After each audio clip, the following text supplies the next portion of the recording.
What's up, guys? Today I'm going to be talking about Apple and their new iPhone release. And within this video, I'm going to be explaining exactly what the effect is going to be on their stock and if this is going to be a positive thing or a negative thing. So if you're interested in that, stay tuned for this video. But first, guys, if you like content like this about financial news or financial information or anything about investing, consider subscribing to this channel and leaving a like or comment below with any questions that you have about finance, and I'll get back to you. So guys, let's dive right into it. Now, the most important thing that I want to talk about with you is the problem that Apple has with their iPhones right now. As you can see right here is from the previous year, Apple's revenue in their growth for their iPhones was actually slipping down and declining, basically flatlining as well if you were going through the beginning of 2020. And the last quarter, they actually were able to get a small percentage growth on their iPhones, but it is actually a segment that is in trouble with Apple as it is not growing anymore and basically not realizing any more growth.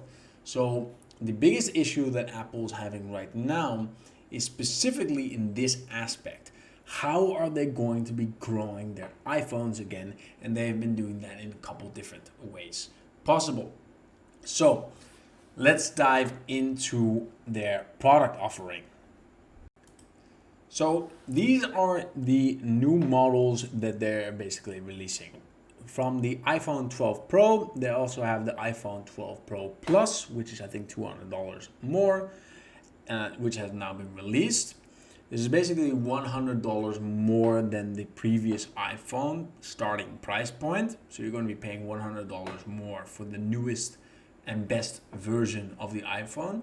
But one thing that for me is very interesting is this lower end model. So as you can see, iPhones are starting to get very cheap. They're getting starting from iPhone SE, starting from $399.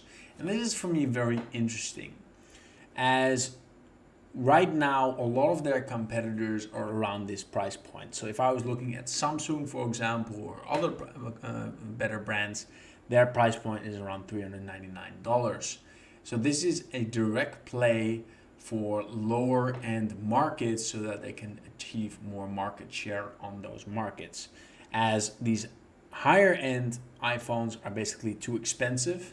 This lower end segment is something that will basically be a new opening for Apple itself. And I think this one is a very interesting play, because if you look at the revenue and the profit that is generated from Apple overall, most of it is, and most of their growth is now coming from accessories, and it's coming from their service side.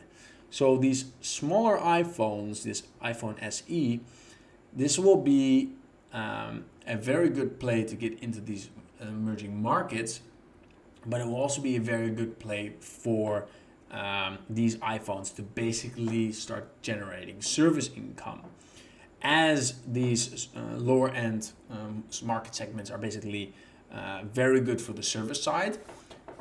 This is something that I think will be a major growth aspect for Apple in their iPhone segment, and actually might lead for them to generate a positive growth number again from their iPhone revenues in general. So this is a very interesting play overall. But I just want to talk about something else. But before that, I have a small clip for you guys to play about another perspective of Apple's growth. Yeah, I mean, for us, clearly, as far as this event is concerned, it's all about 5G. The fact that they did announce it, I mean, was widely expected, of course. We did see kind of the announcement on the two lower priced phones thus far. I think pricing was going to be key as well. They did keep the pricing at $699 at the low end of it with the mini, $799 in terms of the iPhone 12. I think those are all very big positives in terms of the potential to kind of stimulate demand here as we kind of go into this initial 5G cycle. That being said, we don't necessarily believe that 5G is the key for the long-term performance of the company, but clearly over the next kind of 18 to 24 months here, 5G, the fact that we're going to see a stabilization and potentially improvement in that replacement cycle on the smartphone side of things definitely a great thing for investors, and a lot to be excited about. So, Angelo, looking through your notes here, you have a 12-month price target of $145, and you're talking about the promise of 5G for shareholders. So tell me about that price target. How much of that is them literally selling more of this iPhone 12, which is a whole smattering of models for people to pick from now? How much of that $145 price target is going to be services, and what they're able to do with gross margins on the service side, and how important their slate of TV shows is? What kind of weigh that against the importance of an announcement like today's?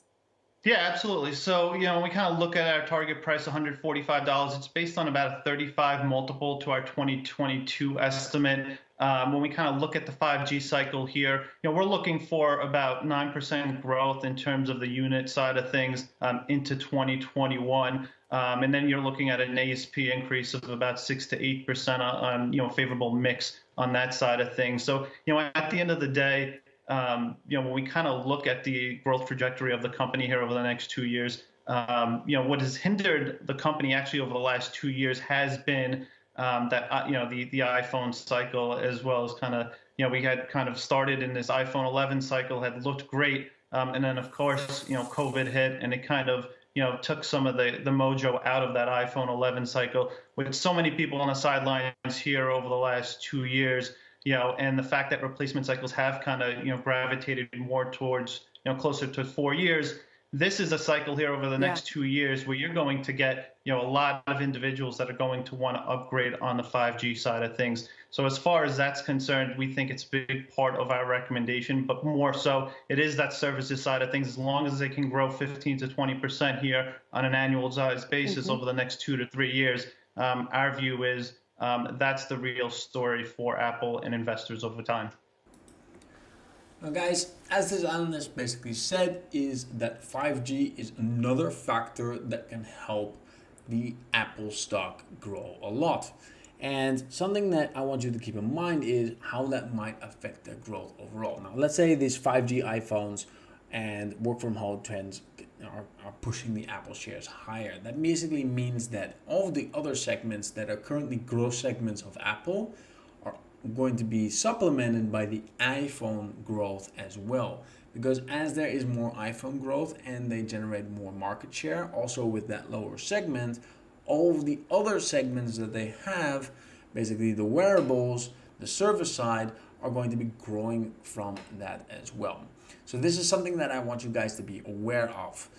In this case, I think with this release of the lower end models of the iPhone, they will have a good amount of potential of growth. Next to this, with the 5G releases, I think that their service or their iPhone sales are actually going to be growing in the next 18 to 24 months. And after that, the service side is basically going to get a long tail of revenue growth from this specific increase of app usage and basically other services that they're providing. Now guys, if you like this type of content and you think this is interesting, Now guys, if you like this type of content and you think this is interesting, please consider subscribing to this channel and smash that like button and leave me a comment if you have any questions about anything related to the Apple stock. I would love to hear about your opinion. And if you're interested in anything else, I'm going to be leaving a couple videos for you to watch right here. And thanks for watching. Until the next time.